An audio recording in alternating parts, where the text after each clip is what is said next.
This vintage 135mm Nikkor lens looks like it was dropped at one time, and it has a little bit of haze. So how well will it perform? In this edition of Jules Voto's Photo Focus, I'm going to review the lens and we'll find out. Now you can see here there was damage to the filter ring, and here's another view of that damage, and I can get a filter on it, but it's very difficult. I can mount a hood, and here you can see the filter kind of just pressed in there. And here it is on the FTZ adapter with the hood. And I used the Nikon HS8 hood. There's also the HS4 that will work. They're both snap-on hoods. And I reviewed this lens with that F to Z adapter on my Nikon Z8. So why don't we look at the specs for this lens? It was introduced in 1973. It has 7 aperture blades and a minimum focus of 5 feet or 1.5 meters. It weighs 16.05 ounces or 455 grams. Like many Nikors of that era, it takes a 52mm filter. It has full click stops from 3.5 to 32. It is multi-coated. That's what the C stands for. It's a QC lens. The Q is the number of elements. The C means multi-coated. And it has 4 elements in 3 groups. This lens was in production until 1975. So on a very warm day, I went out to the Palmyra Cove Nature Park. I'd never been there before. It's at the foot of the New Jersey side of the Tacony-Palmyra Bridge. The bridge connects Northeast Philadelphia to Palmyra, New Jersey, and it goes over the Delaware River. I used, as I usually do for these tests, the standard picture control on my Nikon Z8, and I focus by zooming in 100%. So here was a group of Canada geese taking a dip on the river, and this is the Philadelphia side. This is shot from the New Jersey side to the Philadelphia side. And since it was a very warm day, there's always a possibility of some heat distortion. This image, by the way, is at 5.6, so it's not razor sharp, but I think part of it could be due to the heat. And this one here is at f8. And again, I just focused on the central portion using 100% magnification.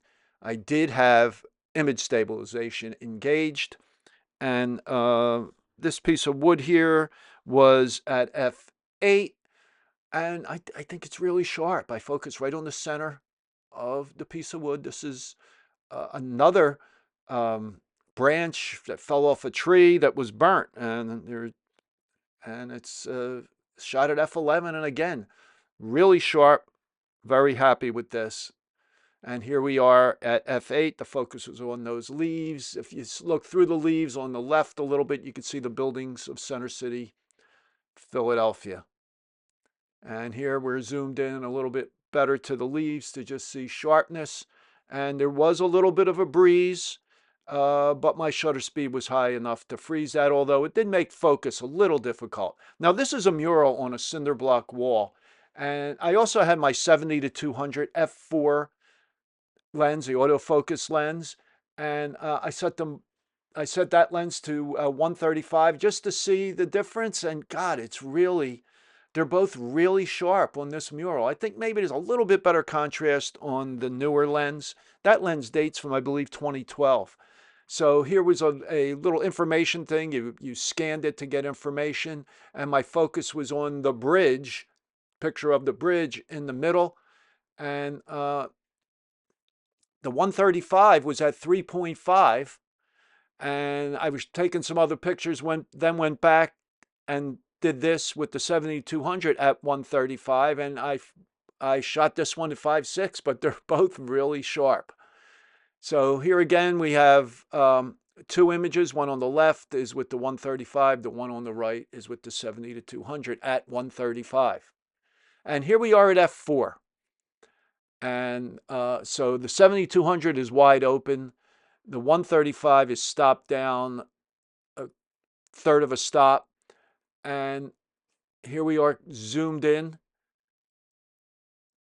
and it's sharp. It's really sharp. And here we are with the 7200 at 135 zoomed in as well. And here we are with both lenses at f8, and I can't see a difference. They were taken several minutes apart, but I really can't see a difference. So I guess there was no damage to this lens whenever it fell. I bought it used several years ago for a really good price. Here we are with both of them at 5.6 of this tree.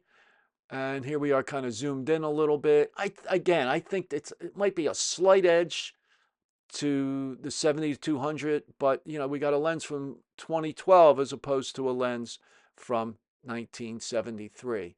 Okay, so when my son got home from work, I just asked him to come out back and took a few shots of him real quick. This is at 3.5 with the 135, and we're going to see it zoomed in here, and it's sharp. I focused on his left eye, and now we're at f4.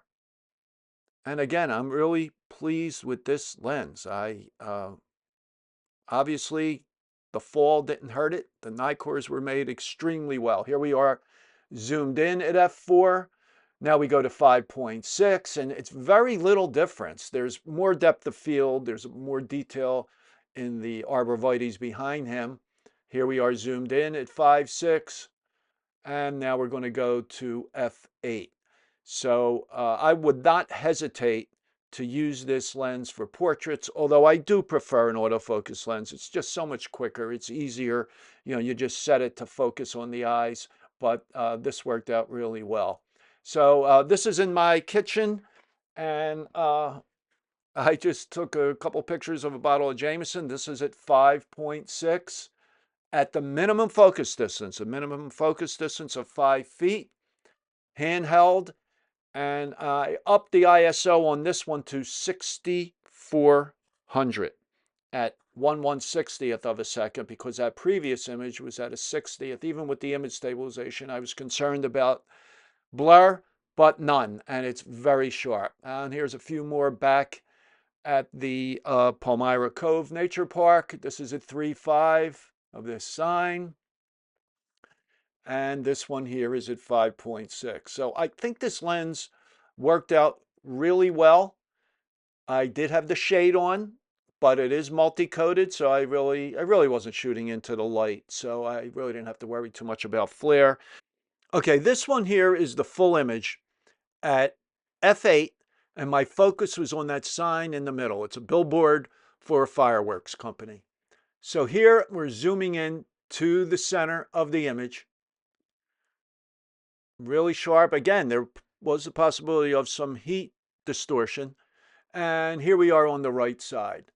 Not razor sharp again, but I think this lens does a really nice job, and I was very, very surprised by the results, actually. I've had this lens a while, but I never really used it. Here's some silk flowers in my house at f4. The focus was near the top on these orange-looking flowers just to the right of center. Again, very sharp. Now we go back to Palmyra, and we're going to finish up with a few more shots of Palmyra. Most of these were shot at 5.6. So I think this lens performed well. Unfortunately, it's difficult to put a filter on. It doesn't look nice, but the results are really good. So if you have any comments or questions on this video, please leave them in the comments below. I always try to respond to all questions and comments. And if you like this video, please give it a thumbs up and subscribe to my channel. I usually publish a new video every Monday morning and Wednesday morning at 11 a.m. Eastern Time. So thanks for watching, and I will talk to you soon.